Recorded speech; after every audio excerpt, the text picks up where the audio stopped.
اللهم صل وسلم.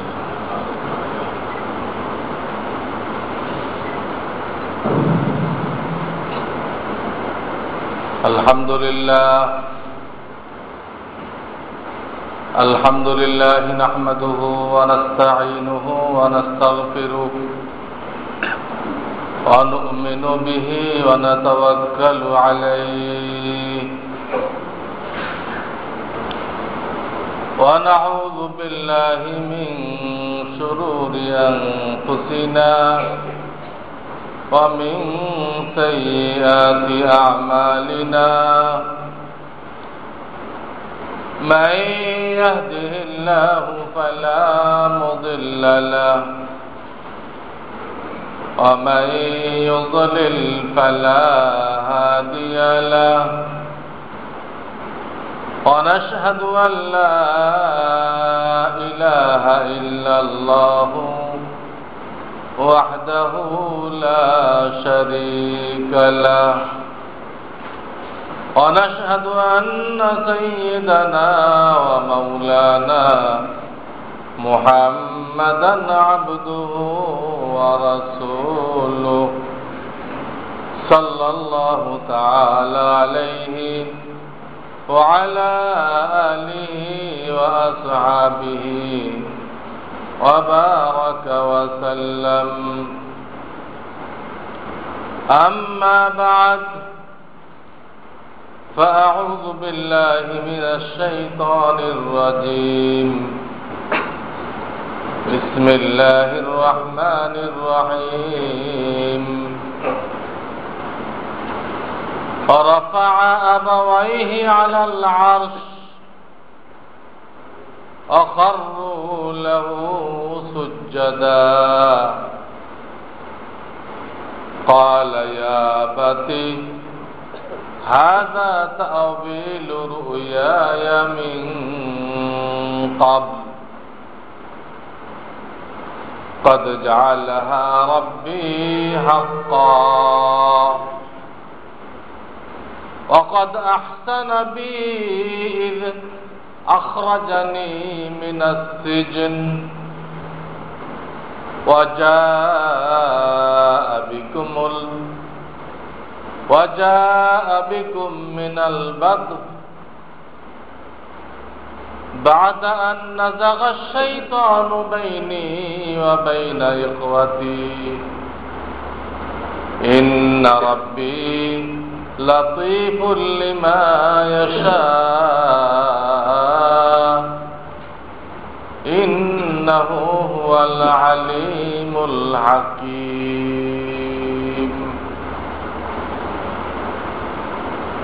وقال رسول الله صلى الله عليه وسلم الطائم الشاكر بمنزلة الصائم الصابر أو كما قال رسول الله صلى الله عليه وسلم.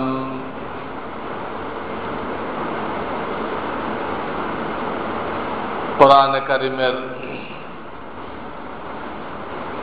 13তম পারা সূরা ইউসুফ এর শেষের দিকে থেকে একটা আয়াত তেলাওয়াত করেছি।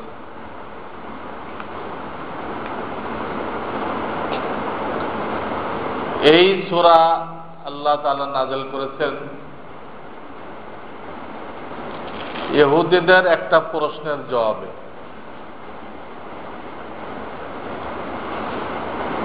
তারা নবীজি সাল্লাল্লাহু আলাইহি সাল্লামকে ঠকানোর জন্য, আটকানোর জন্য প্রশ্ন করেছিল, বুঝার জন্য না। মানুষ যখন বুঝার জন্য প্রশ্ন করে তো আল্লাহ তাআলা তাদেরকে হেদায়েত নসিব করে। আর যখন নিয়ত থাকে কোন আলেমের এলেম কদ্দুর আছে তা মাপতে চায় যে এই হুজুরের এলেমের গভীরতা কতটুকু, মানা তার কোনো উদ্দেশ্য না, আমল করা উদ্দেশ্য না, পরীক্ষা নেওয়া উদ্দেশ্য। এই ধরনের প্রশ্নকারী তাকে যত সহি কথা শোনানো হোক সে হেদায়েত পাবে না, কারণ তার নিয়ত গলত। হেদায়েত পাওয়ার নিয়ত নেই। কোন নবী বা নায়েবে নবী তাকে আটকানো, লাজবাব করা তার উদ্দেশ্য। নাউযু বিল্লাহি মিন যালিক। এ লোক হেদায়েত পাবে না। তো ওই ইহুদরা বা মক্কার অন্য কাফেররা তাদের নিয়ত সহি ছিল না। তাদের নিয়ত ছিল যে আমরা ইউসুফ আলাইহিস সালামের ব্যাপারে ওনার কাছে ঘটনা জানতে চাইব। তো উনি যেহেতু উম্মি, পড়াশোনা মানুষের কাছে করেন নাই, কাজে ওনার আগের থেকে জানা থাকবে এর প্রশ্নই ওঠে না, জানবেন না। আবার যেখানে এই ঘটনা ঘটছিল মিশরে ওনার কোনো যাতায়াত নেই। ওইখানে যাতায়াত থাকলে কারোর থেকে হয়তো এই গল্প শুনতেন যে ওখানে ইউসুফ আলাইহিস সালাম কিভাবে বাজারে বিক্রি হইলেন, কিভাবে আজিজে মিসরের ঘরে আসলেন, কিভাবে জেলখানায় গেলেন, কিভাবে জেলের থেকে বের হইলেন, বের হয়ে প্রথম খাদ্যমন্ত্রী হইলেন, পরে পুরা মিশরের বাদশা হয়ে গেলেন। তো যদি ওনার নবী সাল্লাল্লাহু আলাইহি সাল্লামের মিশর যাতায়াত থাকতো সেই ক্ষেত্রে না কিছু গল্প টল্প শুনে আসত। ওনার তো জানার কোনো উপায় নেই, তবে নিশ্চয় উনি জবাব দিতে পারবেন না।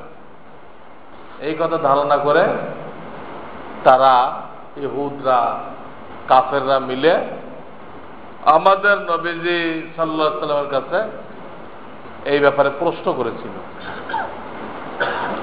যে ইউসুফ আলাইহিস সালাম সম্পর্কে আপনার কি জানা আছে, ওনার ঘটনা কি?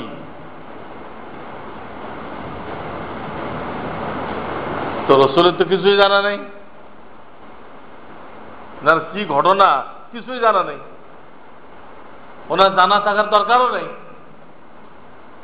তখন প্রশ্ন করছে, আল্লাহ রাব্বুল আলামিন নবীজির উপরে সূরা ইউসুফ নাযিল করছে। করে পুরা ঘটনা আল্লাহ রাব্বুল আলামিন ওই সূরার মাধ্যমে তাদেরকে শোনাই দিচ্ছেন। কোরআনের আর কোথাও এরকম ধারাবাহিক ঘটনা পাওয়া যায় না। সূরা ইউসুফ ছাড়া ধারাবাহিক ঘটনা কোরআনের কোথাও নেই। যে কোনো ঘটনা থেকে ওইখানে নসিহতের জন্য যে অংশটুক দরকার আল্লাহ ওই অংশটুক বয়ান করছেন, বাকিটা বলেন। শত শত জায়গায় মূসা আলাইহিস সালামের ঘটনা দেখবেন, কিন্তু এক এক জায়গায় কিন্তু এক একটা সাইড উদ্দেশ্য। মূসা আলাইহিস সালামের জীবনে যে লম্বা ঘটনা, ওর এক এক জায়গায় এক এক পার্ট আছে, ওই পার্টটা ওইখানে প্রযোজ্য, ওইখানের কথাটা বোঝানোর জন্য ওই পার্টটা দরকার, ওইটা নিয়ে আসছেন। একচেটিয়া ঘটনা বলেন নেই। এই একটা জায়গা এখানে একচেটিয়া এক ধার সে ঘটনা বয়ান করছে। যেহেতু এখানে কাফেরদের প্রশ্নই ছিল এটা যে ইউসুফ আলাইহিস সালামের ঘটনা সম্পর্কে আপনার কি জানা আছে, এখানে কোন একটা পাঠ করলে তার উত্তর হবে না। এই জন্য আল্লাহ শুরু থেকে শেষ পর্যন্ত ঘটনা বয়ান করে গেছেন। শুধু ওই কথাগুলো বাদ দিচ্ছেন যেগুলো অটোমেটিক বুঝিয়ে আসে। যে কথাগুলো বলা ছাড়া অটোমেটিক বুঝে আসে, এই কথাগুলো আল্লাহ তাআলা আনেন না, দরকার নেই। যেমন জেলখানার থেকে যে দুইজন রেহাই পাইছিল, একজনের তো ফাঁসি হয়ে গেল, আর একজন বাদশার বাবুর্চি হয়ে গেল। তো যে রেহাই পাবে তাকে ইউসুফ আলাইহিস সালাম বলে দিয়েছিলেন যে তুমি সুযোগ পাইলে বাদশার কাছে আমার কথাটা বলো। একটা নিরপরাধ মানুষ জুলাইখার ষড়যন্ত্রের শিকার হয়ে জেলে পড়ে আছে, আপনি একটু ন্যায় বিচার করেন। ওকে বলে রাখছিল যে নাকি মুক্তি পাবে, কিন্তু আল্লাহর কি কুদরত, এই বিচারা একদম ভুলে গেছে, মনেই নেই। 12 বৎসরের মাথায় বাদশাহ এক স্বপ্ন দেখল যে 7টা মোটা তাজা গাভী আর 7টা মরা ধরা গাভী। এই মরা ধরা গাভীগুলো মোটা তাজা গাভীগুলো সব খেয়ে ফেলছে। সাবা বাকারাতিন সিমান, সাবা বাকারাতিন সিমান, সাবুন মানে 7, বাকারাত মানে গাভী, সিমান মানে মোটা তাজা। তো মরা ধরা গুলো ওইগুলো কি করতেছে, খেয়ে ফেলছে। তো উনি রাজ দরবারের লোকদের কাছে এর ব্যাখ্যা জিজ্ঞেস করলেন।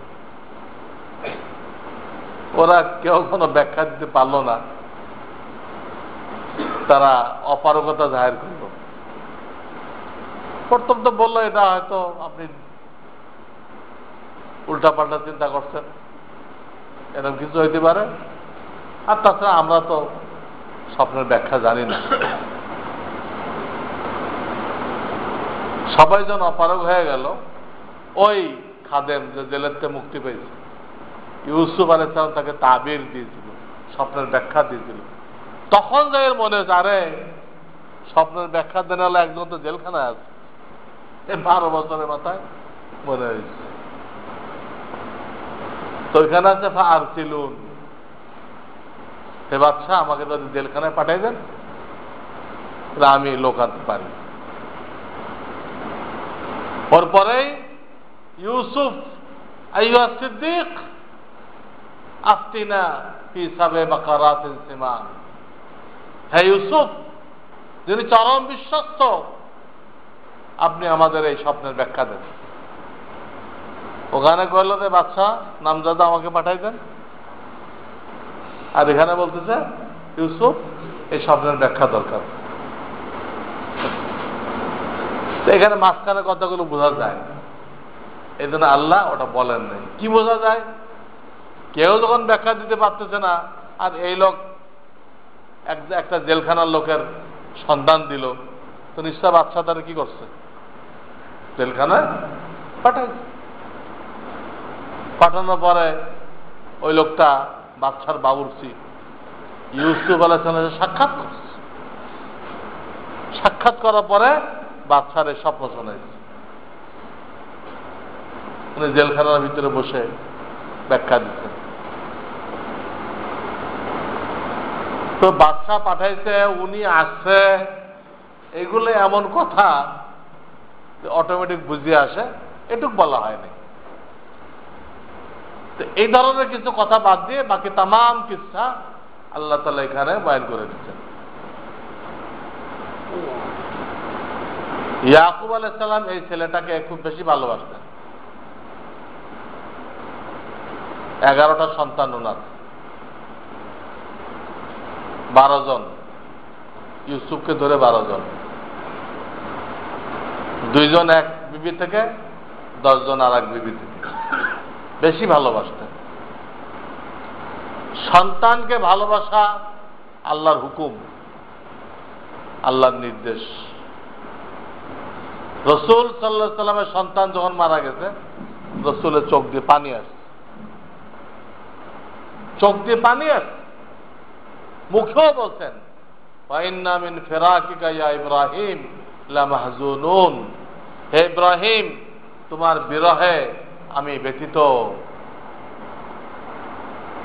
মুখেও বলছেন। নবী আলাইহিস সালাম ওই ছেলের নাম ছিল ইব্রাহিম। তো সাহাবাদের বুঝে আসে না, হুজুর আপনি কইছেন সবর করতে হবে, আপনার চোখে পানি কেন? বলে দেখো এটা তো এই বাচ্চার হক, এই বাচ্চার প্রতি যে মায়া মমতা ছিল তার বহিঃপ্রকাশ, তার পাওনা। এইটা সবরের বিরুদ্ধে না। দিলের মধ্যে আল্লাহর প্রতি সন্তুষ্ট থাকতে হবে, কোন বিপদ আপদে আল্লাহর উপরে অসন্তুষ্টি প্রকাশ করা যাবে না। এটার নাম সবর। কষ্ট হবে, কষ্ট হবে, মানুষ কাঁদতে থাকবে, সব হবে, কিন্তু দিল অন্তর আল্লাহর উপরে খুশি আছে, আল্লাহর উপরে বেজার না, অসন্তুষ্ট না। আল্লাহ কোন গুনার কারণে এই বিপদটা আমারে দিলেন, কি অন্যায় এরকম করছিলাম, এসব কথা বলে না। বাস আমার আল্লাহ দিতে এটাই ঠিক, এটার মধ্যেই মঙ্গল। চোখ দিয়ে পানি পড়তেছে কিন্তু মুখে বলতেছে এটার মধ্যেই মঙ্গল। এই হলো শরীয়ত। চোখ দিয়ে পানি পড়বে, মুখে আল্লাহর ফয়সালার উপরে, দিলে আল্লাহর ফয়সালার উপরে সন্তুষ্টি প্রকাশ করতে হবে। এর নাম সবর। আল্লাহর বিরুদ্ধে অভিযোগ করলে সবর নষ্ট হয়ে গেল। তো সন্তানকে মহব্বত করা আমাদের নবীজিও করছেন, সন্তানের হক। ইয়াকুব আলাইহিস সালামও করছেন, কিন্তু ইউসুফের প্রতি ওনার মহব্বতটা বেশি ছিল। বেশি আল্লাহ পছন্দ করেন না। সবকিছু একটা পর্যায়ে থাকবে, বেশিটা তো আল্লাহর জন্য। তো ওটা মানবিক কারণে একটু বেশি ছিল, এই জন্য আল্লাহ তাআলা নিয়ে গেলেন, ইউসুফকে সরাই দিলেন। অন্য ছেলেরা বাপকে বুঝাই নিয়ে গেল খেলতে, ওখান থেকে কুয়ার মধ্যে ফেললো, কুয়ার থেকে মুসাফিররা উঠাইলো, তাদের কাছে কয়েক টাকায় বিক্রি করে দিল। আর আমাদের গোলাম কই পেলেন আপনারা? কয় কুয়ার মধ্যে বালতি পেয়েছিলাম, ওইতে উঠে এসেছে। কয়েন আমাদের গোলাম ব্যাগে এসেছিল, তো 2-5 টাকায় বিক্রি করে দিল। এটা একটা কারণ আছে, তো কম দামে কেন বেছিল? ইমাম গাজ্জালী রাহমাতুল্লাহ আলাইহি যে তাফসীর লিখছেন, ওখানে কথাটা আনছেন। একবার আয়নার মধ্যে ইউসুফ আলাইহিস সালাম নিজের চেহারা দেখলেন, যে আল্লাহ ওনাকে অপূর্ব সৌন্দর্য দান করছে। তখন উনি একদম পোলা পান। তো ওনার ব্রেনে এই কথাটা আসছে যে আমি যদি গোলাম হইতাম, মার্কেটে সবচেয়ে আমার দাম বেশি উঠত। এটা মনে হয়েছে, যেহেতু আল্লাহ ওনাকে নবী বানাইবেন, এতে ওনাকে সংশোধন করার দরকার। এই জন্য সাময়িক গোলাম বানাইলেন, বানায় 5 টাকায় বিক্রি করে দিলেন। দেখো তুমি তো মনে করছিলা মার্কেটে তোমার দাম সবচেয়ে বেশি উঠবে, দেখো কি দাম উঠছে। দাম তো আল্লাহর কাছে। ওনাকে ইসলাহ করলেন। ছোটকালে ওনার আরো একটা জিনিস উনি ভুলের মধ্যে ছিলেন, আর নবী হন নাই, যে আমার এতগুলো ভাই, 11টা ভাই আমার, আমার তো কোনো কিছুর ভয় নেই, যে কোনো সমস্যায় পড়ি আমার ভাইরা আগে আসবে, এমন একটা ধারণা ছিল। আল্লাহ এটাও ইসলাহ করলেন, এটাও সংশোধন করলেন। তুমি যাদের ভরসা করছিলে তারাই তোমার বিপদের কারণ হলো, তারাই তোমাকে কুয়ার মধ্যে ফেললো। কাজে ভরসা কার উপর করো? আল্লাহর উপরে করো। কেউ কিছু করতে পারবে না, আল্লাহ না চাইলে কেউ কিছু করতে পারবে না। কয়েক টাকায় বিক্রি হয়ে গেল। হ্যাঁ, ওরা কিনে মিশরে নিয়ে বেচলো। মিশরের যিনি মন্ত্রী ছিলেন আজিজ মিসর, হে বেচারা কিনলো, তার ছেলেবেলে ছিল না। স্ত্রীকে বললো একে ভালোভাবে রাখো, আমাদের কাজে আসবে, আমরা একে ছেলে বানাবো। ওনার সৌন্দর্যের প্রতি আজিজ মিসরের বিবি আসক্ত হলো। লম্বা কিস্সা। ইউসুফ আলাইহিস সালামকে আল্লাহ হেফাজত করলেন, যেহেতু আল্লাহ তাকে নবী বানাবেন। আজীব কুদরত জাহের হল। 7টা দরজা বন্ধ, এত সত্ত্বেও ইউসুফ আলাইহিস সালাম দৌড় দিলেন, আর আল্লাহর কুদরতে একটা একটা দরজা খুলে গেল। ওনার জামা পিছনতে ছেঁড়া ছিল। আল্লাহর আজীব কুদরত, বাইরে বের হয়েছে দৌড়ায়, পিছনে জুলাইখা। ওই সময় কি কাজে? আজিজে মিসর বাড়িতে আসে। তো বিবি সব ইউসুফের নামে নালিশ করলো, দেখছেন এরা আপনি পালতে চাইছেন, আর সে আপনার বিবির সাথে এই ধরনের চিন্তা ভাবনা করতেছে। ইউসুফ আলাইহিস সালাম অস্বীকার করলেন যে কখনো না। তো ওখানে একটা বাচ্চা ছিল, তাদের আত্মীয় স্বজনের, একদম নাবালেগ শিশু। আল্লাহ এই বাচ্চার জবান দিয়ে কথা জারি করে দিলেন, দেখো জামা সামনেতে ফাড়া না পিছনে ফাড়া। জামা সামনে ফাড়া হলে ইউসুফ দায়ী। ইউসুফ গেছিল জুলাইখার কাছে, ইউসুফ দায়ী। আর জামা যদি পিছনে ফাড়া হয় তাহলে জুলাইখা দায়ী। ইউসুফ ভাগতে চাইছিল, ইউসুফ জুলাইখার পিছনতে টেনে যাচ্ছে, জামা ছিঁড়ে গেছে। একদম কথা বলতে পারে না এমন শিশুর মুখ দিয়ে আল্লাহ কথাগুলো বের করে দিলেন। তো সবাই দেখলো জামা পিছনে ফাড়া। তখন তার স্বামী বলল, ইস্তাগফিরি লিযামবিক, জুলাইখা তওবা করো, কথা আর বাড়ায় না, তওবা করো। ইন্না কাইদাকুন্না আযীম, তোমাদের ষড়যন্ত্র বড় মারাত্মক। ইন্না কাইদাকুন্না আযীম। ইউসুফ আর জান হাজা, আর ইউসুফকে বললেন তুমি এটা আর এতটা বলা বলি করো না, গুরুত্ব দিও না, চুপ থাকো, আমি বুঝছি তুমি নির্দোষ, আমি বুঝছি। আল্লাহ হেফাজত করলেন। এরপরে ষড়যন্ত্র করে এই জুলাইখা ওনাকে জেলের মধ্যে ঢুকাই দিল। 12 বছর পর বের হলেন। স্বপ্নের তাবিজ দেওয়ার পরেই বাদশাহ তাকে ডাকছিল, ওই লোকটা নিয়ে আসো, এই লোকটাকে নিয়ে আসো আমার কাছে। কিন্তু উনি যান নাই। উনি বললেন যে আগে আমার ব্যাপারে যে অপবাদ দেওয়া হয়েছিল ওটা যাচাই বাছাই হোক, যদি আমি নির্দোষ হই তাহলে বের হব, নির্দোষ না হলে বের হব না। বাদশাহ ডাকতেছে, উনি বেরোয় দিতে না। উনি চিন্তা করলেন নিশ্চয় বাদশাহ আমার ব্যাখ্যা শুনে খুশি হয়েছে, আমাকে নিশ্চয় কোনো দায়িত্ব উনি দিবেন। তখন যদি তদন্ত করা হয় ওই তদন্তটা নিরপেক্ষ হবে না। আমি বাদশার নিকটতম মানুষ, আমার ব্যাপারে আমার বিরুদ্ধে কেউ রিপোর্ট দিতে সাহস করবে না, ওই তদন্তটা গলত হইতে পারে। এই জন্য উনি আগেই তদন্ত করাইলেন। তারা দায়ী না আমি দায়ী? বাদশাহ নিজে তদন্ত করলেন, করলে জুলাইখা পরিষ্কার স্বীকার করলো আমার দোষ ছিল,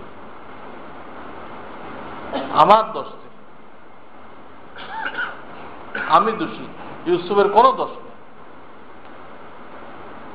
এই তদন্ত রিপোর্ট জানানোর পরে উনি আসলেন।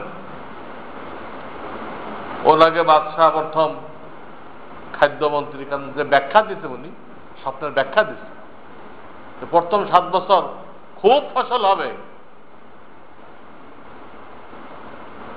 এই ফসলগুলো ওই শীষ অবস্থা রাখতে হবে, ধান মাড়াই করা যাবে না, ফসল মাড়াই করা যাবে না, যা খাওয়ার জন্য লাগে ওটুকু নিতে হবে, বাকিগুলো শীষের মধ্যে থাকবে, ধানের শীষ আছে না। এরপরে 7 বছর আসবে সাংঘাতিক দুর্ভিক্ষ, তখন ওইটা দিয়ে ট্যাকেল দিতে হবে। কাজে 7টা মোটা তাজা গরু মানে 7 বছর খুব ফসল হবে,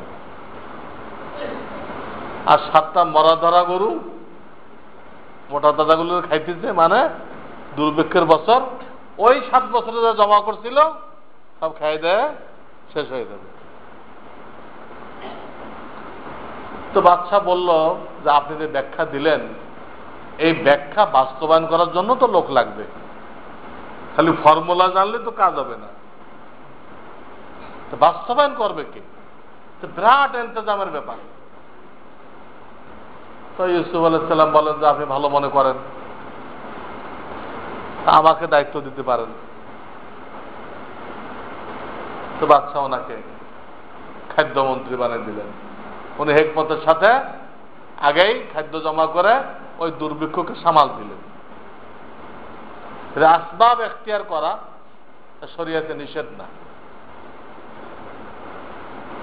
কিন্তু আসবাবের উপরে তাওয়াক্কুল করা যে এটা যখন আমি নিচ্ছি তার আমার ভয় নেই, অ্যান্টিবায়োটিক যখন নিচ্ছি আমি, আমার আর অসুবিধা নেই, এটা হলো বেঈমানি কথা। আল্লাহ আসবাব এখতিয়ার করতে কইছে, আপনাকে দোকান নিয়ে বসতে কইছে, আপনাকে জমিনে ফসল লাগাইতে কইছে, কিন্তু আপনার বিশ্বাস ওই দোকানের উপরে আর জমিনের উপর থাকবে না।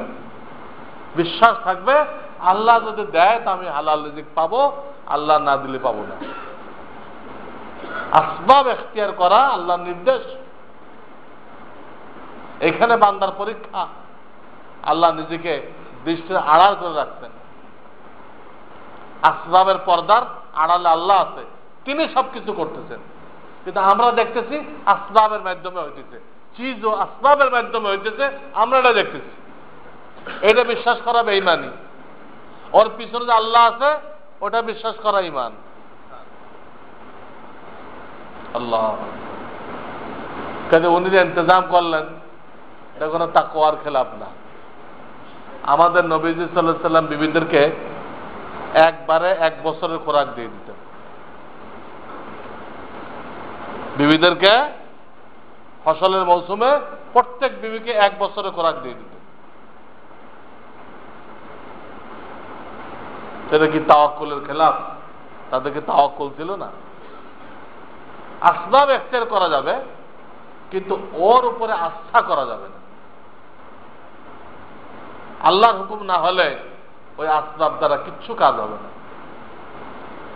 আপনি দরজা বন্ধ করেন রাত্রে, ভরসা আল্লাহর উপর, আমি বন্ধ করলাম, কিন্তু আল্লাহ হেফাজত না করলে এই দরজা বন্ধ করে কোনো লাভ হবে না।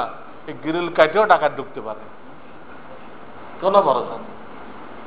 আল্লাহ হেফাজত না করলে কিছুই হবে না। প্রত্যেকটা জায়গায় আপনি ওষুধ খান, কিন্তু বিশ্বাস রাখেন যে আল্লাহ যদি ফায়দা না দেয় এই ওষুধে কিচ্ছু হবে না, বরং এই ওষুধে আমার রোগ বাড়তেও পারে। এই বিশ্বাস রাখতে হবে। ওষুধের কোনো ক্ষমতা নেই। ডাক্তার নিজেই মারা দেবে, হার্টের ডাক্তার হার্ট অ্যাটাক করে মারা দেবে, কই দেবেন আপনি? এই জন্য আল্লাহর উপর ভরসা করতে হবে। ইউসুফ আলাইহিস সালাম তদবির করলেন, করে দুর্ভিক্ষকে ট্যাকেল দিয়ে দিলেন। বাদশাও বড়া হয়ে আসছিল, ওনার যোগ্যতা দেখে, দিনদারি দেখে বাদশা ওনার হাতে মুসলমান হয়ে গেল এবং ওনাকে রাজত্ব দিয়ে দিল। তুমি আর খাদ্যমন্ত্রী না, পুরা দেশের রাজা। এইভাবে সূরা ইউসুফে ওনার পুরা কিস্সা বলা হয়েছে। এই কিস্সা নবীজি শোনাই দিলেন কাফেরদেরকে।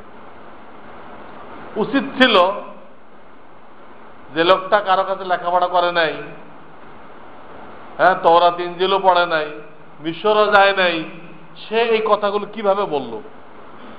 একমাত্র তার কাছে আল্লাহর পক্ষ থেকে ওহী আসে। এই ওহী আসা ছাড়া এই কথাগুলো বলার আর কোনো উপায় নেই। কেন উনি আল্লাহ নবী, তাহলে আমাদের উচিত ঈমান আনা, কিন্তু তারা ঈমান আনলো না।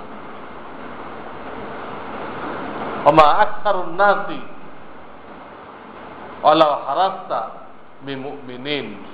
আল্লাহ আপনি যতই চান না কেন এরা ঈমান আনবে না। ইমান আনার নিয়েতেই প্রশ্ন করে নাই। ওমা আকসারুন নাস ওয়ালা হারাসতা বিমুমিনিন। হেদায়েতের নিয়েতে প্রশ্ন করলে ইমান পাইতো, নবীকে আটকানোর জন্য প্রশ্ন করছে। পুরা কিস্সা শুনলো, এরপরে তারা ইমান আনলো না, নিয়ত খারাপ। তো পুরা কিস্সা শোনাই দিলেন। উনি মিশরে বাদশাহ হয়ে গেলেন। ওনার ভাইরা ওনার কাছে রেশন নিতে আসলো। প্রথমবার তো চিনতেই পারে নাই, উনিও পরিচয় দেয় নাই। দ্বিতীয়বার ওনার নিজের ভাইকে নিয়ে আসলেন, উনি বলে দিচ্ছিলেন তোমাদের পরিবারে কে কে আছে? এই কজন আছে, বাসায় আমার আব্বা আছে, আম্মা আছে, আর ছোট ভাই একটা আছে। ওরে আনো নাই কেন? আব্বা ওরে ছাড়তে চায় না। না, ওরে নিয়ে আসবা। ওরে আনলে তোমরা আরা কুটের বোঝা বেশি পাইবা, আরা কুটের বোঝা বেশি পাইবা। আর যদি ওই ভাইকে না আনো তো তোমরা আর এখান থেকে কোনো রেশন পাইবা না। তাহলে বাপরে বোঝাই টুজায় দ্বিতীয়বার নিয়ে আসলো। আনার পরে আল্লাহর পক্ষ থেকে ওনাকে একটা হেকমত দেওয়া হল, ছোট ভাইকে রেখে দেওয়ার হেকমত। বাহ্যিক ভাবে তো এটা ঠিক না, কারণ ইউসুফ আলাইহিস সালামের লোকেরাই তার ওই বস্তার মধ্যে শাহী পেয়ালা দিয়ে দিছে, দিয়ে পরে ঘোষণা করছে, এই তোমরা যারা আসছো কেনান শহর থেকে, তোমরা চুরি করছো। তা না, আমরা চুরি করি নাই, আমরা চুরি করার লোক না, আমরা নবীর আওলাদ, আমরা চুরি করি নাকি? তো বাদশার লোকেরা বললো, যদি চুরি ধরা পড়ে কি হবে? আমাদের ধর্মের নিয়ম হলো, যদি কোনো চোর ধরা পড়ে তো সারা জীবন ওই যার চুরি করছে তার গোলামি করতে হবে। আমাদের কোনো ভাই ধরা পড়লে আপনাদের গোলামি করবে। তো সবার ব্যাগ চেক করা হলো। এই পেয়ালা ইউসুফের আপন ভাই যে বিনিয়ামিন, এর ব্যাগের থেকে বেরোল। এখন ফর্মুলা তারা যারা দিচ্ছে, এখন তো বিনিয়ামিনের সারা জীবন কি করতে হবে? গোলামি করতে হবে। পরে তারা অনেক অনুনয় বিনয় করলো যে তো আমরা অনেক কসম টসম দিয়ে আনছি, আব্বাকে অনেক কসম দিয়ে আনছি, এটা না নিয়ে গেলে তো আব্বা রাগ করবে। একটা কাজ করেন, আমাদের আর এক ভাইকে রাখেন, এরা জানে দেন। বলেন তো জুলুম হয়ে গেল। মাল পাওয়া গেল একজনের কাছে, আর রাখলাম আর একজনের। একজনের অন্যায়ের কারণে আর একজনের শাস্তি দিলাম, তা হয়? যাও। তো বলতেছিল এই ঘটনাটা বাহ্যিক ভাবে তো আপত্তিকর, কারণ বাদশার লোকেরা তো রাখছে, এটা রেখেও চোর বানায় আটকাই দিচ্ছে। কিন্তু যেহেতু আল্লাহর নির্দেশে করছে, এই জন্য কোনো গুনাহ বলা যাবে না। আল্লাহর নির্দেশে কোনো কাজ হলে আমাদের দৃষ্টিতে সেটা অপরাধ হইল কোনো অপরাধ না, যেহেতু ওখানে ডাইরেক্ট কি আছে? আল্লাহর নির্দেশ। আল্লাহ কোরআনে বলছেন, ও কাযালিকা কিদনা লিইউসুফ, আমি ইউসুফকে এই বুদ্ধি দিয়েছিলাম। এই জন্য খাজির আলাইহিস সালাম একটা মাসুম বাচ্চাকে হত্যা করে দিলেন। মুসা আলাইহিস সালাম তো অধৈর্য হয়ে গেলেন, আপনি কি করলেন? নিষ্পাপ বাচ্চা। ওনার শরিয়াতে মাসুম বাচ্চাকে হত্যা করতে লাগলে এটা আপত্তি করা বা ঠেকানো জরুরি। যদি উনি ওয়াদা করছেন কথা বলবেন না, কোনো আপত্তি করবেন না, কিন্তু ওনার শরিয়াতের হুকুম হলো যে অন্যায় দেখলে প্রতিবাদ করতে হবে। উনি সে ওয়াদা টাদা ভুলে আপত্তি করে দিচ্ছেন, কিন্তু উনি বুঝতেছেন না ওটা আর এক জগৎ। উনি হলো শরিয়াতের জগৎ, আর খাজির হলো তাকবীন, দুনিয়ার উত্থান পতনের জগৎ। খাজির আলাইহিস সালাম যেটা করছেন এটা আল্লাহর হুকুমে করছেন। তা বাহ্যিক ভাবে দেখতেও মানুষ কতল করা, কিন্তু আসলে এটা গুনাহ না, ডাইরেক্ট আল্লাহর হুকুমে করছেন উনি। কারণ আল্লাহ জানতেন যে এই ছেলেটা বড় হলে সে বদ্দিন হবে, এমন বদ্দিন হবে যে তার বাপ মাকে পর্যন্ত বেঈমান করে ফেলবে, এত বড় নাস্তিক হবে। এই ছেলে বড় হয়ে এত বড় নাস্তিক হবে যে বাপ মাকেও বদ্দিন করে ফেলবে। তো আল্লাহ তাআলা হযরত খাজিরকে দিয়ে তার বাপ মায়ের দিন রক্ষা করার জন্য ওই ছেলেটাকে কতল করে দিলেন, দিয়ে তাদের ঘরে অন্য সন্তান দিলেন যে অনেক ভালো, অনেক নেককার। কোন কোন বয়ানে বোঝা যায় নবুয়ত পাইছে, একও সন্তান দান করলেন। তো বাহ্যিক ভাবে তো ওই বাপ মায়ের অনেক দুঃখ লাগছে, আমাদের নাবালেক শিশু আল্লাহ নিয়ে গেল। কিন্তু আল্লাহর হিকমত যদি জানে যে এটা নিয়ে আরটা দিবে, সেটা কত ঊর্ধ্বের হবে, তার ওসিলায় কত মানুষ হেদায়েত পাবে, কত লোক জান্নাত পাবে, তো ওই বিপদটা আর কিছুই থাকে না। যে কোনো বিপদে আল্লাহ এত হিকমত রাখে, ওই হিকমত তো আমরা জানি না। ওর পিছনে এত ফায়দা, এই ফায়দাগুলো যখন আখিরাতে আমরা দেখতে পাবো, তখন আমরা উল্টা আল্লাহ তাআলার কাছে অনুরোধ জানাবো যে আল্লাহ আমার জীবনে আরো বিপদ আপদ কেন দেন নাই আপনি? এক এক বিপদে এত ফায়দা, এত নেকি, জান্নাতের এত নৈকট্য, তাহলে আপনি আরো কিছু বিপদ দেন নাই কেন?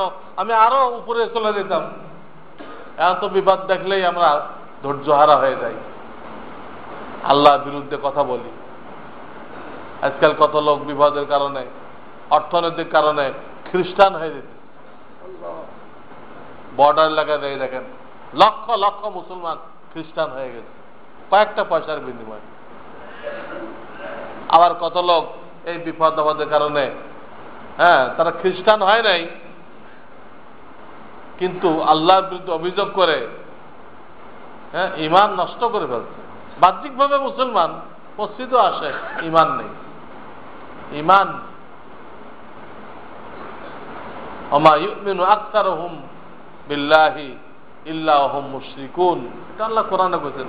তোমরা ঈমান আনো তো অধিকাংশ ঈমান তো শিরক মেলানো। ওমা ইউমিনু আকতারুহুম বিল্লাহি ইল্লা হুম মুশরিকুন, ঈমানদারি তো দাবি করো, তোমাদের ঈমান তো শিরক মেশানো। এই শিরক মেশানো ঈমান তো আল্লাহর দরবারে চলবে না। তো অনেকে তো একদম কাফের হয়ে গেছে খ্রিস্টান, আর অনেকে অভিযোগ করে, আল্লাহর বিরুদ্ধে অভিযোগ করে ঈমান নষ্ট করে ফেলছে। এই জন্য আল্লাহ তাআলা সবর শুকর এই দুটা ইবাদত দান করছেন। সবর শুকর দুটা ইবাদত। নামাজ রোজা তো টাইম টেবিল আছে, এই দুটা ইবাদতের কোনো টাইম টেবিল নেই। সবর শুকর যে ইবাদত, এর কোনো টাইম টেবিল নেই। সারাদিন আপনার আমার সামনে একটার পর একটা ঘটনা ঘটবে, একটার পর একটা। কোনটা ঘটবে আপনার মনের মতো, তখন আপনাকে শুকর করতে হবে। কোনটা ঘটবে আপনার মনের বিরুদ্ধে, আপনি যা চান না ওইটাই ঘটছে, তখন আপনাকে আমাকে সবর করতে হবে। 24 ঘন্টা ঘটনা ঘটতে থাকবে, আপনার সামনে বিভিন্ন ঘটনা আসতে থাকবে, কিছু পক্ষে কিছু বিরুদ্ধে। পক্ষের গুলোতে শুকর করতে হবে, বিরুদ্ধের গুলোতে সবর করতে হবে, তাহলে আপনার ঈমান রক্ষা পাবে। আর যদি সবর শুকরের এই ইবাদত আমরা না শিখি, দিলের মধ্যে 10টা খারাপ গুণ আছে, আবার দিলের মধ্যে 10টা ভালো গুণ আছে। ওই 10টা ভালো গুণের মধ্যে দুটার নাম কি? সবর শুকর। তা না শিখি তাহলে বিপদে ঈমান রক্ষা করা যাবে না। যে কোনো বিপদে ঈমান হারা হয়ে যেতে পারে, বেঈমান হয়ে যেতে পারে, খ্রিস্টান পর্যন্ত হয়ে যেতে পারে। লক্ষ লক্ষ লোক আপনি বর্ডার এলাকায় দেখেন, পার্বত্য চট্টগ্রামকে নিয়ে একদম রংপুর, দিনাজপুর হয়ে যশোর, ঝিনাইদহ, সব লক্ষ লক্ষ মুসলমান একটা গাভীর বিনিময়ে খ্রিস্টান হয়ে গেছে। হাদিস আছে কিয়ামতের আগে লোকরা ঈমান যে কি জিনিস, কত মূল্যবান জিনিস বুঝবে না। ইয়াবিউ রাজুলু দীনহু বিআরাজিম মিনাদ দুনিয়া, হাদিস বুখারী শরীফের হাদিস। লোকেরা সামান্য দুনিয়ার মোকাবেলায় বিনিময় ঈমানকে বিক্রি করে দিবে।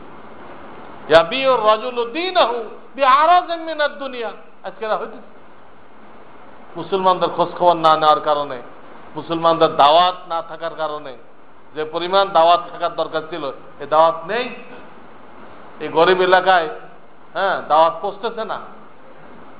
কেন পৌঁছতেছে না? ওখানে মসজিদ নেই, দুই একটা মসজিদ আছে, তার টয়লেট নেই। তারা দাওয়াতের কাজ করে, তারা যায় না, তারা যায় না। মসজিদ নেই, অত মসজিদ আছে, বাথরুম নেই। এই জন্য ধনী লোকদের উচিত ছিল এই এলাকায় মসজিদ তৈরি করে দেওয়া, যেখানে মসজিদ নেই বাথরুম তৈরি করে দেওয়া। বাথরুম তো যে পয়সা কোনো কাজে লাগানো যায় না, ওই পয়সাতেও তো টয়লেট উজুখানা করে দেওয়া যায়। অনেকের অ্যাকাউন্টে এমন কিছু পয়সা জমে যেটা সে নিজের কোনো কাজে ব্যবহার করতে পারবে না, না যায় সুদ। এই পয়সাটা শরীয়তে অনুমতি দিছে, কোন মসজিদ মাসার উজুখানা বানায় দাও, টয়লেট বানায় দাও, এটা খাত, ওই টাকা খরচ করার খাত। তো আল্লাহ যাদেরকে পয়সা দিচ্ছে তো ওই এলাকায় মসজিদ বানায় দেয়, আর মসজিদগুলোতে উজুখানা টয়লেট বানায় দেয়, তাহলে তবলিগের মেহনত ওখানেও ছড়াই পড়বে, ওই লোকগুলোর ইমান হেফাজতের একটা ব্যবস্থা হবে। এখন তো তারা প্রত্যেক দিন কিছু না কিছু লোক খ্রিস্টান হয়ে দিচ্ছে। বাংলাদেশ যখন প্রথম স্বাধীন হলো তখন এই দেশে খ্রিস্টানের সংখ্যা ছিল 6 লাখ, মাত্র 6 লাখ। 40 বছরের মাথায় সেখানে খ্রিস্টানদের সংখ্যা 1 কোটি ছুঁই, 1 কোটির কাছাকাছি। কি পরিমাণ মেহনত তারা করতেছে। এই মুসলমান ছেলেদেরকে দিয়ে তারা এনজিও বানাইতেছে, এনজিও বানায় কাফেরদের টাকা আনাইতেছে, আনায় এই গরিবদেরকে দিচ্ছে, পিছন দিয়ে এসে তাদেরকে খ্রিস্টান ধর্মের দাওয়াত দিচ্ছে। এনজিও সাহায্য দিয়ে প্রথম দুর্বল করে নিচ্ছে, পরে খ্রিস্টান বানাই দিচ্ছে। এই জন্য যারা এই কাজটা করতেছে, আমাদের শিক্ষা দেওয়া হচ্ছে ধর্ম নিরপেক্ষ, নাউজুবিল্লাহ। আর এদিন সব মুসলমান খ্রিস্টান বানানো হচ্ছে। কারণ ধর্ম নিরপেক্ষ যখন, শুধু সাহায্যই দাও, খ্রিস্টান বানায়ও না। খ্রিস্টান বানাইতেছো কেন? তোমরা তো ধর্ম নিরপেক্ষ না, তা আমাদেরকে সবক দাও কেন? তোমরাই তো ধর্ম নিরপেক্ষ না, সমস্ত গরিব মুসলমানদেরকে তোমরা খ্রিস্টান বানাইতেছ। এর জন্য ডক্টর ইউনূস কত দায়ী হবে। সেই ইহুদিদের পক্ষ হয়ে এই কাজগুলো করছে। এখন বেরাকের ফজলে আবেদ এখন ডক্টর ইউনূসের জায়গায় সব মির্জাফর, ইহুদিদের এজেন্ট। এদের কারণেই গরিব মুসলমানগুলো খ্রিস্টানদের হাতে শিকার হয়ে যেতেছে, শিকার হয়ে বেঈমান হয়ে যেতেছে। আল্লাহ তাআলা দুনিয়াতে ডক্টর ইউনূসকে বেইজ্জত করে দেখাই দিলেন। তো তোমার বেইজ্জত শুরু হলো, কবরে যায় দেখো আরো কি পরিমাণ বেইজ্জত আর জাহান্নাম তোমার জন্য অপেক্ষা করতেছে। যত এনজিওওয়ালা আছে, বেরাকওয়ালা আছে, তাদের ডক্টর ইউনূস থেকে শিক্ষা নেওয়া উচিত, শিক্ষা নেওয়া উচিত। তুমি এত আস্থাভাজন ছিলা দুনিয়ার ফেরাউনের, ওই ফেরাউন তো তোমাকে রক্ষা করতে পারলো না। আমেরিকার প্রেসিডেন্টকে ফেরাউন বলা হয়, এরা হলো বর্তমান জামানার ফেরাউন। ফেরাউনের আস্থাভাজন ছিলা, ফেরাউন তোমাকে বাঁচাইতে পারলো না। তুমি আল্লাহর আযাব থেকে কিভাবে বাঁচবা? তো যাই হোক, আমি বলতেছিলাম বিপদ আপদে সবর শকর না শিখলে আমরা ঈমান রক্ষা করতে পারবো না। এত বড় দৌলত যে যাররা বরাবর ঈমান থাকলে আল্লাহ তাকে এই দুনিয়া সমান 11 গুণ বড় জান্নাত দান করবেন। কোনো আমল নেই, এই লোকটার কোনো আমল নেই, শুধু যাররা বরাবর ঈমান আছে, বালুকণার থেকেও ক্ষুদ্র ঈমান আছে। এই ঈমানের বিনিময় আল্লাহ তাআলা এই দুনিয়া সমান 11 গুণ বড় জান্নাত দান করবেন। এই এলেমটুক যদি মুসলমানদের থাকতো তাহলে সে একটা গাভীর বিনিময় ঈমান বিক্রি করত। এই এলেমটুকু নেই, এই এলেমটুকু দাওয়াত পৌঁছায় দেওয়ার লোক নেই। আল্লাহ আমাদেরকে এই দিনে দাওয়াতের জন্য কবুল করেন। দাওয়াতের ময়দানে কেউ অপরাধী হইতে পারে। অনেক লোক দাওয়াতের ময়দানে গেছে ব্যবসার ফিল্ড তৈরি করতে, নিজের ব্যবসার গলত নিয়েতে গেছে। তার ওই দিনে দাওয়াত দিয়ে কোনো লাভ হবে না, ব্যবসার ফিল্ড হবে, কিন্তু তার দাওয়াতের কাজ দ্বারা কোনোদিন ইমান আসবে না। গেছেই গলত নিয়েছে। সব জায়গায় ভালো মন্দ লোক আছে। রসুলের দরবারে বিরাট একটা দল ছিল মুনাফিকের। রসুলের কোন তালিম তাদের দিলের মধ্যে তাসির করে নাই। রসুলের মজলিসে প্রত্যেক দিন নিয়মিত তারা বসতেছে, অথচ মুনাফিক। তাহলে ভালো মন্দ থাকবে। হ্যাঁ, এর জন্য আমরা যেন কোন দিনই কাজের প্রতি শ্রদ্ধাহীন না হই। আমি ভালো নিয়েতে যাই, আমি এই নবীওয়ালা কাজ করি, আমার দেশের লোক খ্রিস্টান হয়ে যেতেছে, আমাদের দেশের লোক ইমান হারা হয়েছে। এই জন্য সবর সকল শিখতে হবে। এবং জীবনের অনেক ঘটনা আছে, এই ঘটনাগুলো থেকে ওইগুলো স্মরণ করতে হবে, ওইগুলো বলা বলি করতে হবে, যেগুলো দ্বারা আল্লাহর নিয়ামত প্রকাশ পায়, যেগুলোর দ্বারা শকর মুখের থেকে বের হয়, এইগুলো প্রকাশ করতে হবে। জীবনে অনেক দুঃখের ঘটনা থাকতে পারে, ওইগুলো বলে বলে চোখের পানি ছেড়ে দিয়ে কানলেন, কোনো সব নেই, গুনাহ আছে। বেসবরি করলেন, না শুকরি করলেন, গুনাহ আছে। পিছনে দুঃখের ঘটনা বলে চোখের পানি ছেড়ে দিলেন, হায় রে এইসব দুঃখ আমি উঠাইছি, যাই না। ওইগুলো বলতে হবে যেগুলো বললে শকর প্রকাশ পায়, আল্লাহর নিয়ামতের শকর গুজারি পাওয়া যায়, ওইগুলো বলতে হবে। এই জন্য আমি কোরআনে কারিমের সূরা ইউসুফ থেকে ওই আয়াতটা পড়ছি। দ্বিতীয়বার তো বিনিয়ামিন ধরা পড়লো, রয়ে গেল।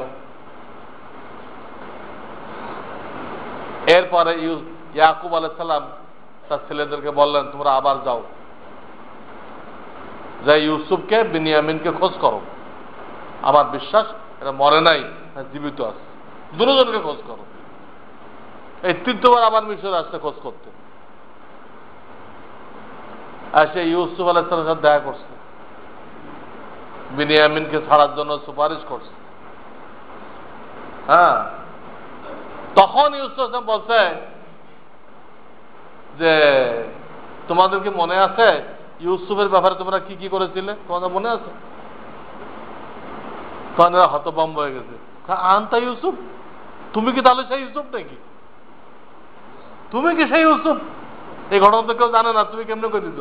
আনতা ইউসুফ, কলা না ইউসুফ আদা আখি। হ্যাঁ, আমি ইউসুফ, আমার আপন ভাই বিনিয়ামিন। আল্লাহ আমাদের উপরে দয়া করছেন, তাকওয়ার কারণে আল্লাহ আমাদেরকে অনেক উচ্চ মর্তবা দান করছে। এই পরিচয় হয়ে গেল। তখন ইউসুফ আলাইহিস সালাম নিজের জামা দিয়ে দিলেন। জামার যে কত কিচ্ছা হয়েছে ওনার। পয়লা এক জামা তো নিয়ে গেছে বাঘের রক্ত মাখায়, তো বাঘে খেয়ে গেছে। বাঘে খেয়ে গেছে, তো জামাটা পিওর কেন? এত ব্যারিস্টার বাঘ করতে আসতো, এত সুন্দর করে জামা খুলছে, জামা ছেড়ে নাই। আবার জুলাইখার সাথে যে ঘটনা ঘটলো, ওটা কিন্তু জামা দিয়ে প্রমাণ হলো যে উনি নির্দোষ। আবার উনি এখন সেই জামা পাঠাই দিছে মিশর থেকে, নিয়ে আব্বার চোখে লাগাও। ওনার আব্বা তো কানতে কানতে অন্ধ হয়ে গেছে, আব্বার চোখ ঠিক হয়ে যাবে, লয়ে দাও। জামা লয়ে দাও রওনা হয়েছে। উনি ওইখান থেকে বলতেছে, আরে আমি তো ইউসুফের ঘ্রাণ পাইতেছি। কোথায় কিনান, কোথায় মেসর, কয়েকশো মাইল পার্থক্য, উনি ঘ্রাণ পাইতেছে। অথচ উনি কুয়ার মধ্যে পড়েছিল কয়েকদিন, তখন ঘ্রাণ টান পায় নাই। ইউসুফ যে কুয়ার মধ্যে পড়েছিল বাড়ির পাশে, কোনো ঘ্রাণ পায় নাই। বোঝালো নবীরা গায়েব জানে না, গায়েব জানে না। তো জামা এনে চোখে লাগানো হলো, চোখ ভালো হলো, সবাই মিশর চলে আসলো। ইউসুফ আলাইহিস সালামের কথা মতো তরুণে ওনার আব্বা আম্মাকে শাহী তখতার উপর রাখলেন। ওনার সব ভাইরা সিজদায় পড়ে গেল। তখন ইউসুফ আলাইহিস সালাম বলেন, আব্বা ছোটবেলায় স্বপ্ন দেখছিলাম 11টা নক্ষত্র আমাকে সিজদা করতেছে, আর চন্দ্র সূর্য। আল্লাহ ওইটাকে বাস্তবায়ন করে দিলেন, ওইটাকে বাস্তবায়ন করে দিলেন। তারপর তিনি বললেন যে আল্লাহ আমার পরে এহসান করছেন, আমাকে একবার কুয়ার থেকে বের করলেন, আর একবার জেলখানা থেকে বের করলেন। কতদিন আপনাদেরকে দেখি না, আপনাদেরকে নিয়ে আসলেন। আবার শয়তানে ভাইদের মধ্যে আমার মধ্যে দূরত্ব সৃষ্টি করে দিয়েছিল, ওই দূরত্ব শেষ করে দিয়েছে আল্লাহ। ভাই থেকে তো সরব করলো না, কিন্তু বলতেছে শয়তানে অকাত নাজাকা শয়তান ওবাইনা ইখওয়াতি, আমার মধ্যে শয়তানের মধ্যে ভাইদের মধ্যে শয়তানে দূরত্ব সৃষ্টি করে দিয়েছিল, আল্লাহ ওইটাও দূর করে দিয়েছে। খালি ভালো ভালোগুলো কইলেন, খুব খেয়াল করতে হবে এই জায়গাটায়। কোনো দুঃখের কিস্সা কইলেন না, কোনো অভিযোগের কথা বললেন না, খালি আল্লাহর নেয়ামতের কথা বললেন যে আল্লাহ ওনাকে কুয়ার থেকে বের করছে, আল্লাহ ওনাকে জেলখানার থেকে বের করছে, আল্লাহ ওনাকে রাজত্ব দান করছে, আল্লাহ বাপ মাকে হাজির করে দিছে, আল্লাহ বাপ ভাইদের সাথে যে বিরোধ হয়ে গেছিল, শয়তানে বিরোধ করছিল, এই বিরোধ আল্লাহ শেষ করে দিচ্ছে। এই নেয়ামতের কথাগুলো বলে শুকরিয়া আদায় করলেন। এইটা বলতেছিলাম, জীবনের নেয়ামত গুলো বয়ান করতে হবে আর বারবার শুকর আদায় করতে হবে। চোখের পানি ছেড়ে দিয়ে আগের যাবেন আপনি কি দুঃখ করছেন তো বলার দরকার নেই, তা আল্লাহ জানেন। তো আল্লাহ তাআলা আমাদের সকলকে এই সবর আর শকর, এই দুটা যে অন্তরের গুণ আত্মশুদ্ধির মধ্যে দাখিল, এই গুণগুলো অর্জন করার তৌফিক দান করেন। এটার দ্বারা আমাদেরকে ঈমান হেফাজত করার তৌফিক দান করেন। ওয়া আখিরু দাওয়ানা আনিল হামদুলিল্লাহি রাব্বিল আলামিন।